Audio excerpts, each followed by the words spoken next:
Video like जरूर कर लीजिए और ऐसे वीडियो लगातार फ्री में पाने के लिए चैनल को तुरंत सब्सक्राइब कर लीजिए और बेल आइकन को जरूर टैप कर लीजिए ताकि आगे भी सारे वीडियो आपको मिलते रहे। यूट्यूब में फॉलो करते हैं तो प्लीज ये वाला फ्री टेलीग्राम चैनल जरूर ज्वाइन कर लीजिएगा। सारे नोटिफिकेशन सारे अपडेट यहीं पे आते हैं, ध्यान रखिए। नमस्कार दोस्तों, एग्जाम प्रिपरेशन के यूट्यूब चैनल पर मैं प्रियंका एक बार फिर से आप सभी का स्वागत करती हूँ। तो टॉप 1000 क्वेश्चन की सीरीज चल रही है यूपी पीसीएस प्रीलिम्स एग्जाम के लिए, जिसमें हम लोगों ने 300 क्वेश्चन हिस्ट्री के सॉल्व कर लिए हैं। Modern Indian history, complete history का एक टेस्ट सॉल्व किया, एंशियंट हिस्ट्री हो गई है और इसके साथ ही 500 हमने टॉप करंट अफेयर्स भी देख लिए हैं। तो अप्रॉक्सीमेट 800 क्वेश्चन हम लोग अभी तक सॉल्व कर चुके हैं। मेरी कोशिश है मैं 1000 प्लस ही लेकर के जाऊंगी, सभी सब्जेक्ट के आपके सेक्शन वाइज टेस्ट को टारगेट कर रही हूँ। तो आज मैंने जो क्वेश्चंस लिए हैं वो साइंस की सीरीज़ है, ठीक है। तो अभी साइंस की सीरीज़ आगे कंटिन्यू रहेगी, आपको इसको देखना है और इस वीडियो में आपके जितने भी क्वेश्चंस कराए जाते हैं डेली, पहले उनको देखिए, वीडियो पॉज कीजिए, क्वेश्चन सॉल्व करके अपना जो स्कोर है वो कमेंट करके ज़रूर बताइएगा, ठीक है। इसके साथ ही अगर आप यूपी पीसीएस की प्रिपरेशन कर रहे हैं, जितना भी समय है इस समय में भी आपने जो पढ़ रखा है बेहतर ढंग से रिवीजन हो जाए, कट ऑफ क्वालिफाई हो जाए, तो लास्ट टाइम क्विक रिवीजन के लिए आप यूपी पीसीएस मेंटरशिप प्रोग्राम से जुड़िए, जिसमें आपको सिर्फ 499 रुपये में शॉर्ट नोट्स दिए जा रहे हैं सब्जेक्ट वाइज और डेली टारगेट के साथ आपको जो टॉपिक वाइज शॉर्ट नोट्स होते हैं क्लासेस के साथ वो भी प्रोवाइड किए जा रहे हैं। तो बहुत ही कम समय में जो हाई यील्ड टॉपिक है पहले उनको कवर कराया जा रहा है, साथ में आप सीसेट और जीएस की प्रैक्टिस कर पाएंगे। आपको 30 मॉक टेस्ट दिए जा रहे हैं, 5 सीसेट के हैं और साथ में 25 टेस्ट जीएस के कराए जा रहे हैं, सब्जेक्ट वाइज भी होंगे, फुल लेंथ मॉक टेस्ट भी हैं और मंथली करंट अफेयर अलग से आप सॉल्व कर सकते हैं। हर मंथ की करंट अफेयर प्रिपेयर हो जाएगी और आपको पता है यूपी पीसीएस में करंट अफेयर का कितना बड़ा रोल है। अगर आपने करंट अफेयर तैयार कर ली है तो लगभग 35 प्रश्न आप आसानी से हल कर पाएंगे, ठीक है। इसके अलावा मिसलेनियस टॉपिक है और ये सारे कर पाएंगे। तो ये यूपी पीसीएस मेंटरशिप प्रोग्राम के लिए, लेकिन बहुत से स्टूडेंट्स ऐसे होते हैं जो कई एग्जाम को टारगेट करते हैं। अगर आप यूपीएसआई का एग्जाम दे रहे हैं तो सिर्फ 99 रुपये का आपका कोर्स है, मतलब सिर्फ 99 रुपये में एसआई बन सकते हैं। तो ज्ञान सर एजुकेशन ऐप डाउनलोड कीजिए, ज्ञान सर डिस्काउंट कूपन कोड है, जो भी आप कोर्स परचेज करेंगे उस पर ये कूपन कोड अप्लाई कर दीजिएगा, आपको डिस्काउंट मिल जाएगा, ठीक है। कोर्स से रिलेटेड जानकारी हो गई। आप जीआईसी के एग्जाम को टारगेट कर रहे हैं, एलटी ग्रेड या फिर इसके साथ में भी न्यू वैकेंसी आ रही बीईओ की, आरओ का रिजल्ट आने के बाद आरओ मेंस के लिए, तो सभी के कोर्स मिल जाएंगे ज्ञान सर एजुकेशन ऐप पे। अगर कोई इन्फॉर्मेशन चाहिए तो डिस्क्रिप्शन बॉक्स में नंबर है, आप उन पर कॉन्टेक्ट करके जानकारी ले सकते हैं। चलिए आज की क्लास स्टार्ट करते हैं। 21st क्वेश्चन देखिए, इसमें से बताना है कौन से स्टेटमेंट्स करेक्ट हैं। पहला है जो इंटेंसिटी लेवल है विस्परिंग नॉइज का अर्थात फुसफुसाहट के शोर का वो 20 डेसिबल से 40 डेसिबल तक होता है, करेक्ट हो जाएगा। जो पत्तों की सरसराहट होती है इसकी तीव्रता का स्तर कितना होता है, 20 डेसिबल तक होता है, ठीक है। चमगादड़ क्या है, 20 किलो हर्ट्ज से ऊपर की ध्वनि सुन सकते हैं, ठीक है। और हाथी जो है वो 20 हर्ट्ज से नीचे की भी ध्वनि सुनने में सक्षम होते हैं, करेक्ट हो जाएगा। और इसका राइट आंसर क्या, ऑप्शन डी, सारे करेक्ट हैं। इसके बारे में आप कुछ और फैक्ट्स मेरे साथ लर्न कीजिए तो इसमें कंफ्यूजन नहीं होगा। 20 हर्ट्ज से 20,000 हर्ट्ज तक,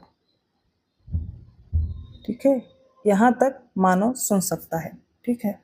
अब जो 20 हर्ट्ज से नीचे का है, जैसे कि पत्तों की सरसराहट है या कुछ एनिमल्स हैं जैसे कि हाथी है, इसे इंफ्रासोनिक साउंड कहते हैं। इंफ्रासोनिक जो 20 हर्ट्ज से कम है, इसमें आप देखते हैं जैसे कुछ एनिमल्स कुत्ते हैं या फिर हाथी आपको जैसे दिया गया, ये सब क्या होते हैं, ये 20 हर्ट्ज से कम के साउंड को भी सुन सकते हैं, है ना।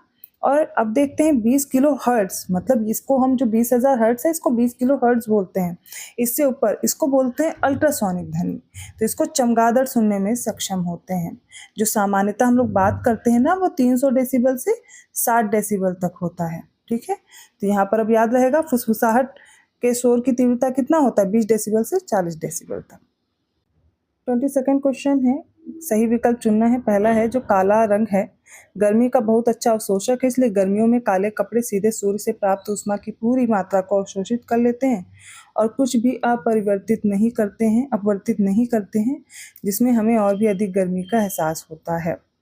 और सेकंड है डीजल इंजन ईंधन को प्रज्वलित करने के लिए स्पार्क प्लग पर निर्भर नहीं होते, इसलिए डीजल इंजन में कोई स्पार्क प्लग नहीं होता। तो काला रंग क्या होता है, गर्मी का बहुत अच्छा अवशोषक होता है। तो गर्मी में क्या होता है, अगर आपने काले कपड़े पहने हैं तो जितनी भी सूर्य की ऊष्मा पड़ेगी वो सारी की सारी अवशोषित करेंगे और जरा सी भी परावर्तित नहीं करते हैं। यहाँ पे अपवर्तित गलत दिया गया है, जरा सी भी परावर्तित नहीं करते हैं, जिससे हमें और भी अधिक गर्मी का एहसास होता है। ठीक है, जरा सी भी रिफ्लेक्ट नहीं करते, ना कि रिफ्रैक्ट।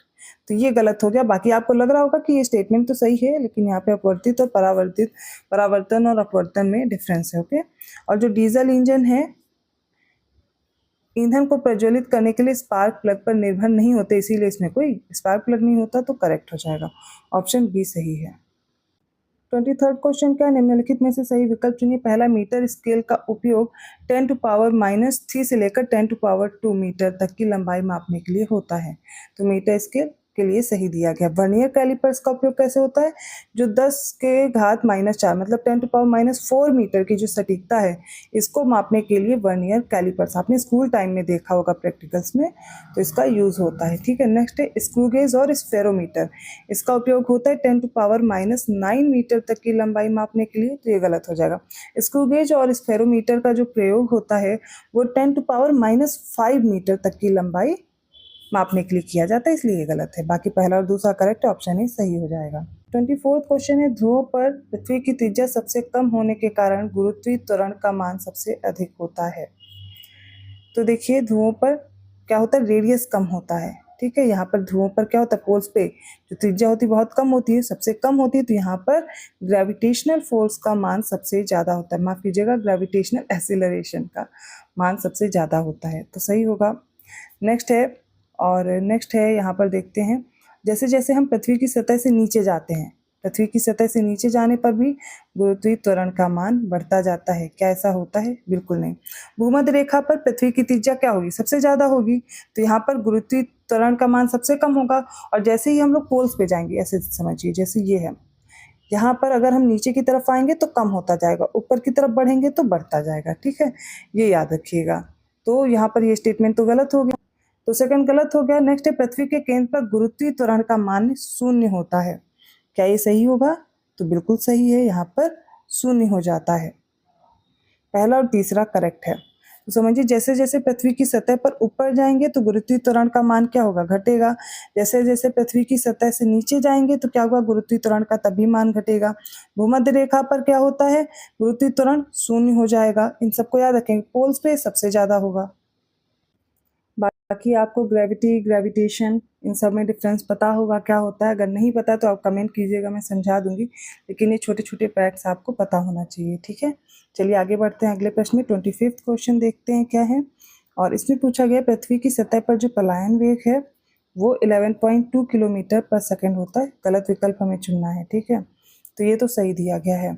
जो एस्केप वेलोसिटी है अर्थ सरफेस पे, वो कितना है, 11.2 किलोमीटर पर सेकेंड है। रट लीजिए क्योंकि एग्जाम में पूछा जाता है। और चंद्रमा पर पलायन वेग का मान 4.2 किलोमीटर पर सेकेंड होता है। ये गलत हो जाएगा और यही हमारा सही उत्तर है। यहाँ पर कितना होता है, 2.4 किलोमीटर पर सेकेंड। ठीक है, नेक्स्ट है, चंद्रमा पर गुरुत्वाकर्षण के कारण त्वरण का जो मान है, पृथ्वी पर गुरुत्वाकर्षण के कारण त्वरण के मान का 1/6 गुना है। तो जो वैल्यू है acceleration due to gravity on the moon 1/6 times होती है। सही दिया गया है पृथ्वी पर। ठीक है, पृथ्वी के कंपेयर में। चंद्रमा पर अगर एक व्यक्ति का वजन पृथ्वी पर एक व्यक्ति के वजन का 1/6 हिस्सा होता है। ये पहले का ही एक्सप्लेनेशन है, सही दिया गया है। तो अगर चंद्रमा पर कोई व्यक्ति, उसका वजन कितना होगा, पृथ्वी पर जो व्यक्ति का वजन उसका 1/6 हिस्सा हो जाएगा। मतलब इसका क्या है, आप वहां पर हल्के होंगे। ठीक है, मास उतना ही रहेगा। ठीक है, वो चेंज नहीं होता है।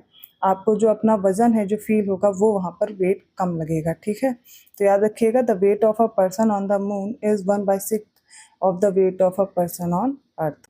26th क्वेश्चन देखिए क्या है, सही विकल्प चुनना है। किसी कक्षा में घूम रहे जो सैटेलाइट है, उसकी कुल ऊर्जा उसकी गुरुत्वाकर्षण, स्थितिज ऊर्जा और गतिज ऊर्जा का योग होती है।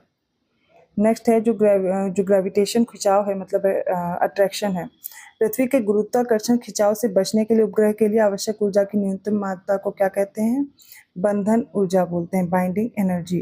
किसी उपग्रह द्वारा ग्रह के चारों ओर चक्कर पूरा करने में लगने वाले समय को क्या कहते हैं, पीरियड ऑफ रिवोल्यूशन। तो कोई भी उपग्रह, कोई भी सैटेलाइट है, किसी भी ग्रह की ओर चारों ओर चक्कर लगा रहा है, एक चक्कर कंप्लीट होगा उसे हम उसका पीरियड ऑफ रिवोल्यूशन या रिवोल्यूशन टाइम बोलेंगे। ठीक है, ये हो गया, सही दिया गया है। अब जो पृथ्वी के गुरुत्वाकर्षण खिंचाव से बचने के लिए उपग्रह, मतलब अगर उस पर कोई भी ग्रेविटेशन पुल है जो अर्थ का, वो ना लगे, उसके लिए उसको मिनिमम जो एनर्जी रिक्वायर्ड होती है वो उसको हम क्या बोलते हैं, बाइंडिंग एनर्जी बोलते हैं। ठीक है, the total energy of a satellite moving in an orbit is the sum of its gravitational potential energy and kinetic energy. तो किसी भी कक्षा में अगर घूम रहा है कोई उपग्रह, उसकी कुल ऊर्जा, उसकी कितनी गुरुत्वीय स्थितिज ऊर्जा और गतिज ऊर्जा दोनों का योग होती है। तो ये भी करेक्ट हो जाएगा, तीनों करेक्ट है, इसलिए ऑप्शन डी करेक्ट है। 27 क्वेश्चन देखिए, इनमें से कौन से स्टेटमेंट करेक्ट हैं। तो सरल आवर्त गति के उदाहरणों में के संबंध में सही विकल्प का चयन करना है। पहला है किसी स्प्रिंग से लटके द्रव्यमान की गति, किसी सरल लोलक की गति, किसी घर्षण रहित क्षैतिज तल पर किसी स्प्रिंग से बंधे द्रव्यमान की गति। तो एग्जांपल्स पूछे गए हैं किसके, सरल आवर्त गति के, सिंपल हार्मोनिक मोशन। कौन कौन से होंगे जिसमें सिंपल हार्मोनिक मोशन होता हो। कोई भी स्प्रिंग है, उससे जो लटक रहा है द्रव्यमान, उसकी भी गति कैसी होगी, तो सिंपल हार्मोनिक मोशन की होगी। सरल लोलक भी आपने देखा ऐसे बंधा होता है ना, गति करता है, कैसे, सिंपल हार्मोनिक मोशन में, ये भी सही है। कोई भी जो ये किसी घर्षण रहित क्षैतिज तल पर किसी स्प्रिंग से बंधे द्रव्यमान की भी गति कैसी होगी, ये भी सिंपल हार्मोनिक मोशन है, ऑप्शन डी करेक्ट होगा। 28 क्वेश्चन है, सही विकल्प चुनना है। पहला, क्रांतिक ताप पर पृष्ठ तनाव शून्य होता है, surface tension is zero eight critical temperature, correct होगा। आदर्श द्रवों का पृष्ठ तनाव शून्य होता है, सरफेस टेंशन जो आइडल लिक्विड होते हैं उनका जीरो होता है। ताप बढ़ाने पर किसी द्रव का पृष्ठ तनाव, अगर आप ताप टेम्परेचर इंक्रीज करेंगे तो क्या होगा, जो सरफेस टेंशन है वो लिक्विड का डिक्रीज हो जाएगा, और अगर आप ताप घटा रहे हैं मतलब डिक्रीज कर रहे हैं टेम्परेचर, तो सरफेस टेंशन क्या होगा, लिक्विड का इंक्रीज हो जाएगा। सारे स्टेटमेंट करेक्ट है, इसलिए ऑप्शन डी करेक्ट होगा। 29 क्वेश्चन देखिए और बताइए कौन सा स्टेटमेंट करेक्ट है। तरल पदार्थ में दबाव के नियम के संबंध में सही विकल्प बताना है। Law of pressure in liquids, तो liquid pressure is the same at all points located on a horizontal plane inside the liquid. तो द्रव के भीतर एक क्षैतिज तल पर सभी बिंदुओं पर द्रव दाब क्या होता है, समान होता है। The pressure of a liquid at any point inside the liquid is equal in all direction. तो द्रव के भीतर किसी भी बिंदु पर द्रव का जो दाब है सभी दिशाओं में बराबर होता है।